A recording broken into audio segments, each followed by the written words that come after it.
Just doing a quick scan of our site. This is Sandra and Tom with Health and Wealth Mission. Over here we have a generator. And this is our trail coming into our site. We're on private property. And we have an off-grid home we have built here using a tent. Here's a tent. And we've got it covered with 10 mil plastic, vinyl plastic? Visqueen. Visqueen, to keep it warm inside. And or dry. Also, or dry as well. Primary thing is to keep it dry. So when you deal with the rains, when you're living off grid, one of the biggest issues is keeping dry.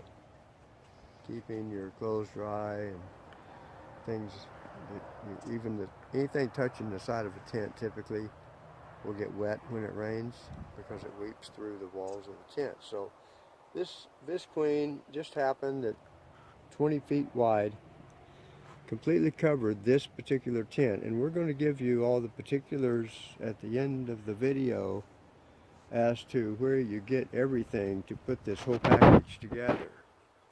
That then you can also always change it and select different components. We have a couple of other ideas for you, but we have, at the end of this, we're going to make this list of all these components and where to get the tent, the Visqueen, and everything. In order to make this happen, this off-grid living comfortable with flushing, chemical toilets, plumb sewer, and running water for washing dishes. And it's water was the issue out here, and that was something that has to be taken in consideration in this. An off-grid, no water supply. All water has to be carried by hand on bicycle for a mile. So when we designed our first water feature, it was the shower.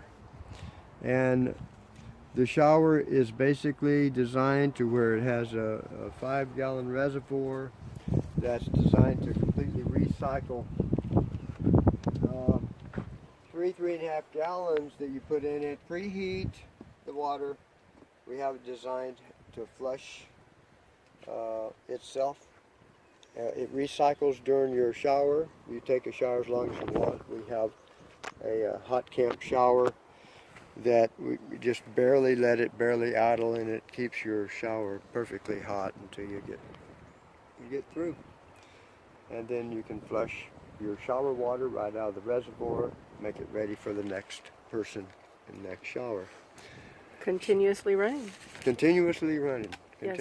It recycles what falls off your body is collected down below in a pallet that we just wrapped in 10 mil Visqueen to make a tub out of it. And then we put this particular flooring over the top of the pallet. It's got big gaps in between the wood. And we'll share where to get that flooring and all that on the list.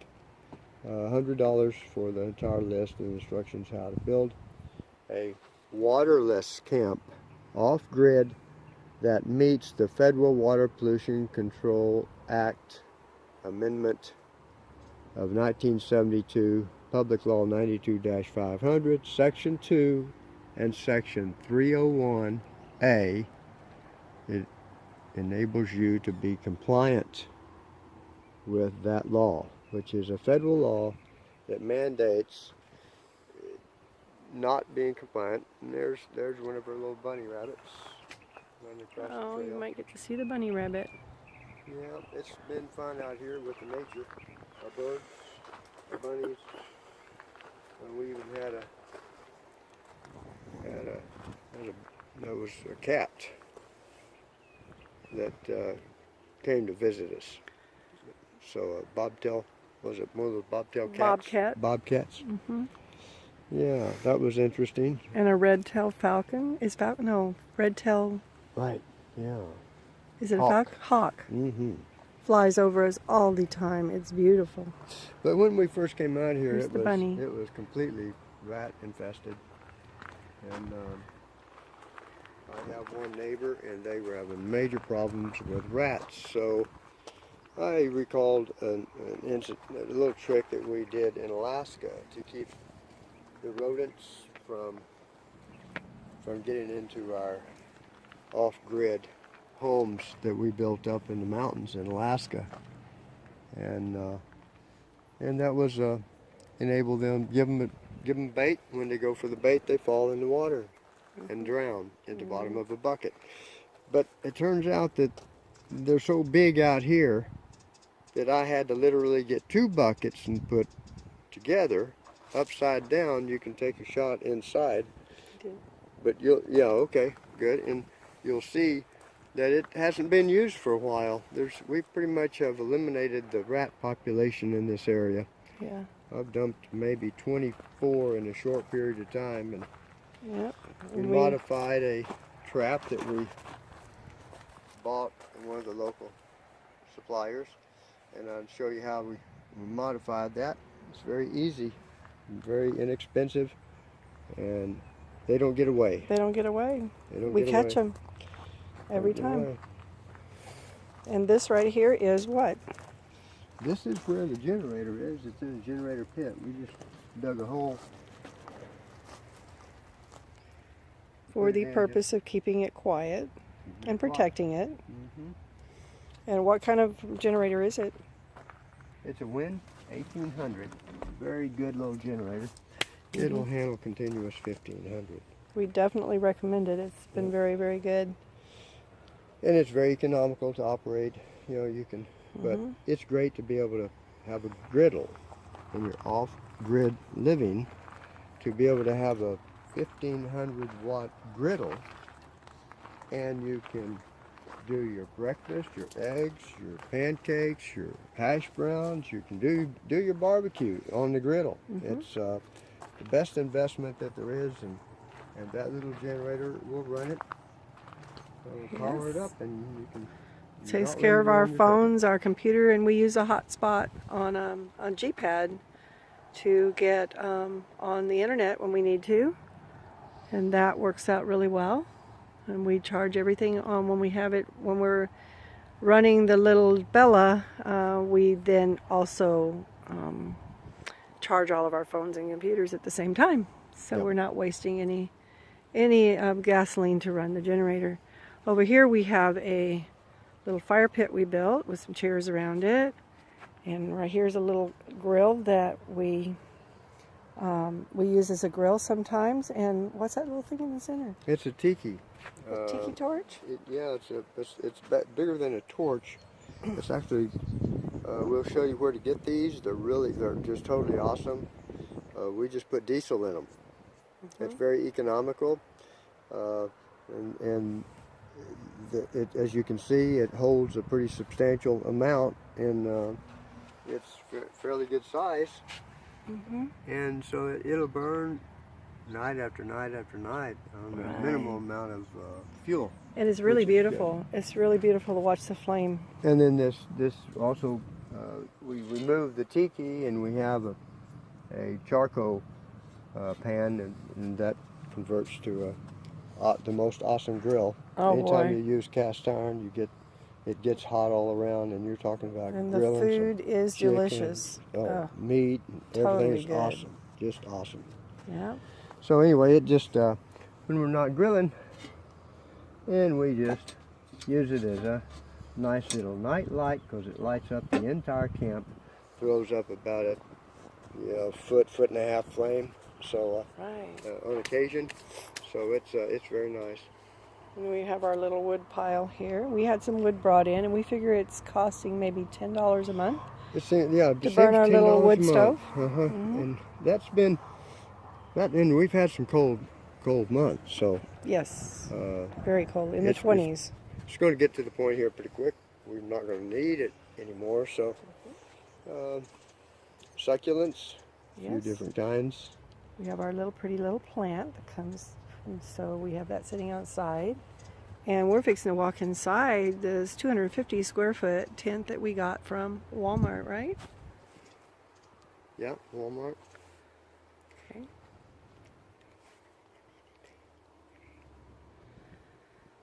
So we have a 250 square foot tent here.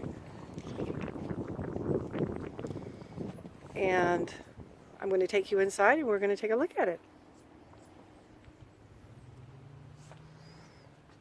Over here we have a queen size bed, air mattress. It's on crates. On Typical crates. milk crates you can pick up most anywhere. You get 4 of those underneath there, and then make a nice frame out of 1x4s. It's very strong and gives you a lot of additional storage underneath the bed that you wouldn't otherwise have. Right. And we also have a heater that we designed to actually heat the air mattress from underneath. Runs off candles. We'll show you how to make one of those. And we made that for what, $4? Made it for about $4. $4. This is not expensive, guys. And over here is where we run Bella on the little table.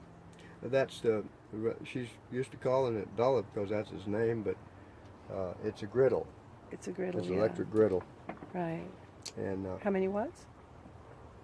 1500 watt. 1500. And the generator will run that, so it's That really plus nice. charge everything else. So if generator will put out more than 1500. And then we just made little storage. We just made crates for our clothes, and we put most of our clothes in the little crates.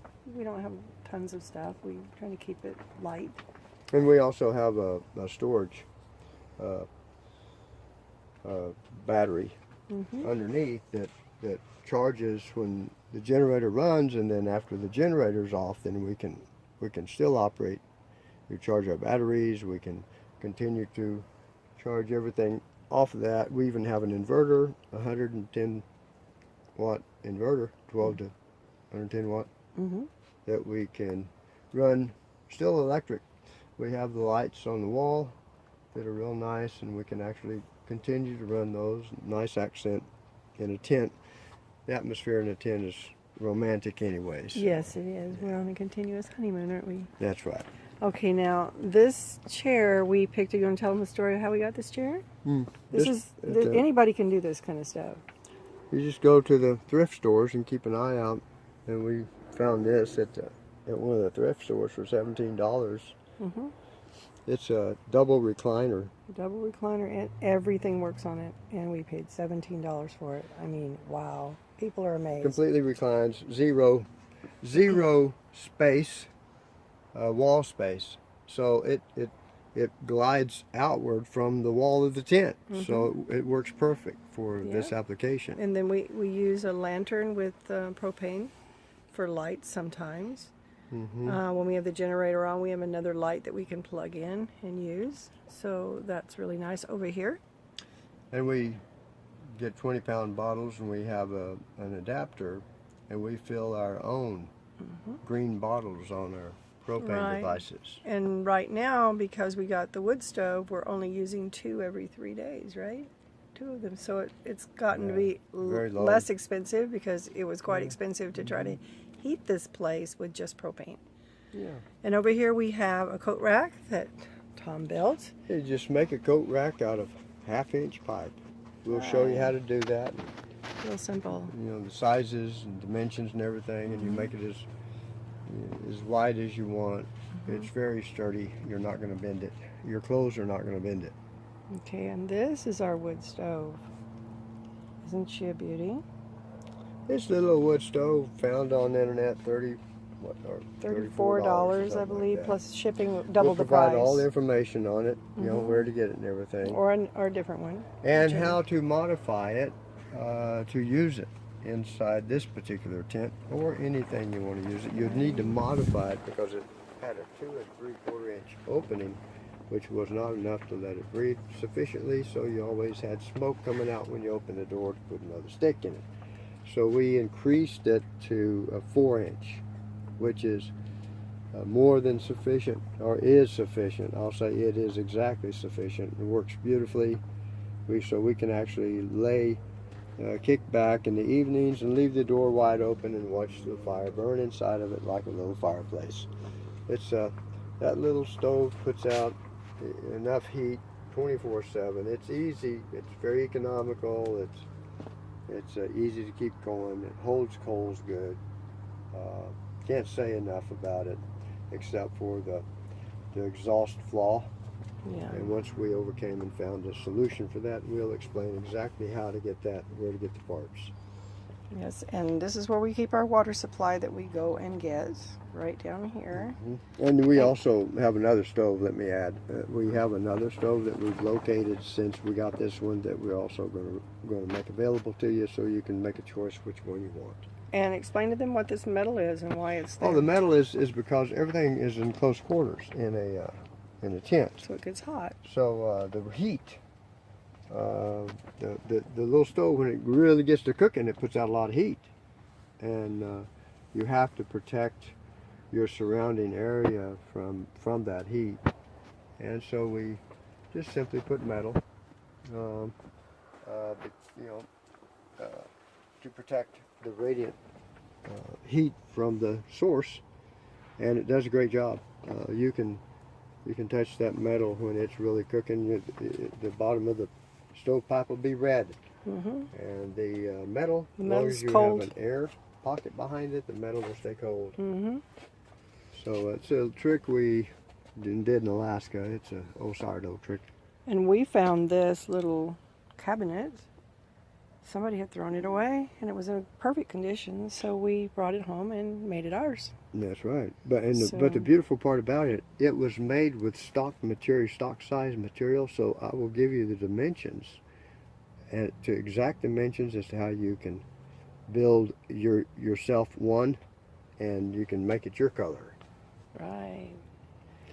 And then over here, we have a kitchen sink, and we have your little tiles that we put over here that you can use as cutting board. We did a PVC frame and mounted the tiles to the frame, and then we used crates again. There's a shelf in the top crate, and another crate down below that goes, which we keep our pots and pans in. which goes in. So same as the other side. And the other side, same thing. Same and then exactly. the trash is underneath. Yeah, it's hidden. Hidden. So it's nice. Got a nice heavy curtain. A place to hang your dish towel.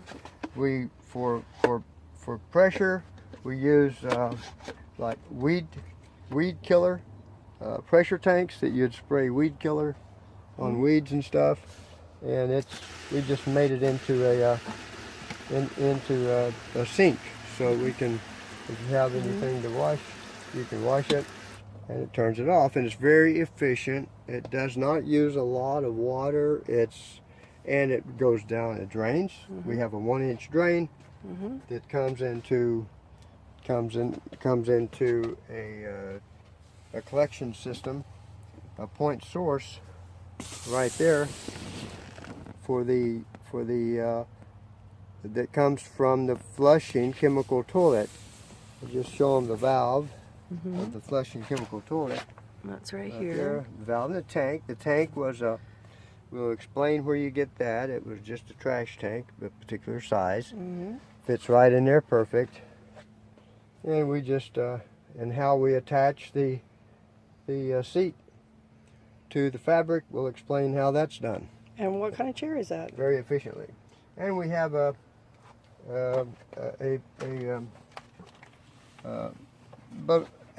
bidet? Bidet. Bidet? Whoa. See? He's spraying everybody See, with it. And that's wonderful when you're off grid, because it saves a lot of requirement for showers, especially for ladies. So Because I don't have to use toilet paper anymore. You We can have be it sitting clean. there, but we have We it. have- you if have we so- have guests, they're not used to a bidet, so they can use a toilet paper if they choose. we have the soap, we have the bidet, we Soap. wash, we clean every time. And there's our dirty clothes over there in the little bag. The little blue bag is dirty clothes. We have an idea for a dirty clothes hamper that won't take a lot of room, but we're not going to worry about that right now. Right. Oh, and the flooring came. That's a gymnastic. It's a gym Mat. a gym mat that they use for gymnastics, and we got it for $10. And we turned it into a floor for the kitchen. It's nice and soft to stand in here when you're working, which is really awesome. So there we go. That pretty much tells us. Now he's going to tell you about 92500 and being compliant off grid, and so I'm going to let him talk to you about that. That's right. The toilet basically is subject to the Federal Water Pollution Control Act Amendment of 1972. And anytime someone discharges, you have to contain and control that discharge. You have to eliminate it, and there's a requirement that you have to subject it to chemical, biological, and physical treatment steps in order to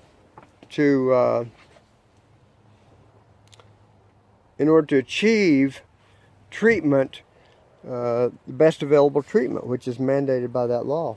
And this, where the two rocks are on the other side of the fire pit, there's two little vent pipes that go to the two different chambers of the off-grid flushing chemical toilet system. Get our bird over there. Yeah, we got our bird. Our scrub jay. He's our scrub jay right there. Yeah. Yeah, he comes. It's his feeding time, so he's coming to get a bite to eat. So, but we treat the waste before we discharge, which is typically once a week at least, and then it's not a discharge, it's a recharge. We utilize hydrogen peroxide and 20 ounces of baking soda. We'll explain all that to you in the plans that we provide as to how we completely justify flushing this chemical toilet off-grid into two simple basins that were hand dug and connected with a 2-inch piece of PVC. And then you save a lot of water, and you're compliant. You kill all pathogens, and you stabilize the physical quality of the water, the pH, back up to 7.5. Off-grid with no electricity. No electricity. It meets the best available demonstrated control process requirement that's provided for under Section 306 of the Federal Water Pollution Control Act. Amendment of 1972, Section 2, and Section 301, 302, 306, 307, 308, 402.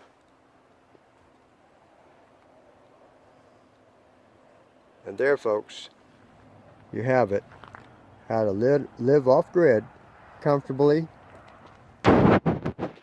and in compliant with all sanitary laws. Thank you very much.